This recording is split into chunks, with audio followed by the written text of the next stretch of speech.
There are a lot of different ways that the Peace Corps changed my views of gender roles and men and women in general. But one that I'd like to talk about is the way that mothers are viewed in Rwandan culture. Rwanda mamas are their own class of human. They're extremely respected, and they're kind of this sacred identity that no one else has. It is such an honor to be a mother there that people want to be a mother. People want to look like a mother. There are certain clothes that are only worn by mamas, and there are certain activities that only mamas do. Mamas can eat outside. Mamas can sit on the ground. Rwanda is a very modest culture that people stay very covered up, but when you're a mother, the rules just don't apply anymore.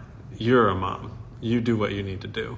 And one of the positive ways that that's impacted me is the way I view people's bodies after they've given birth. I feel like in American culture, there is a lot of pressure on people who give birth to, as quickly as possible, get back to looking like a person who hasn't given birth. But in Rwanda, it's almost the opposite. Your body changes when you give birth. Like, that's undeniable. But in Rwanda, people aren't trying to look like they didn't give birth. Creating another person in your body is significant. It's magical. It's an incredible act that a person can do that I can't do. So in Rwanda, to shame someone for having the body of someone who has given birth doesn't make any sense. That's the body you want to have. My wife and I lived in Rwanda for about 2 years, close to 2 years, when she got pregnant with our son. And I'm so glad that I had that experience and lived in that culture. Had we not lived there, I would never have shamed her for the changes her body went through.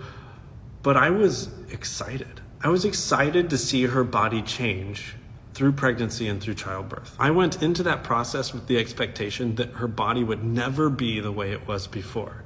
And that's a good thing. And that I would be excited to get to know her new body and to have these marks on her body as evidence of the amazing thing that she did. I don't think people's values should be wrapped up in whether or not they give birth. But I do think that when people do give birth, it's an amazing thing and it should be celebrated. And the changes that your body goes through, those should be celebrated too.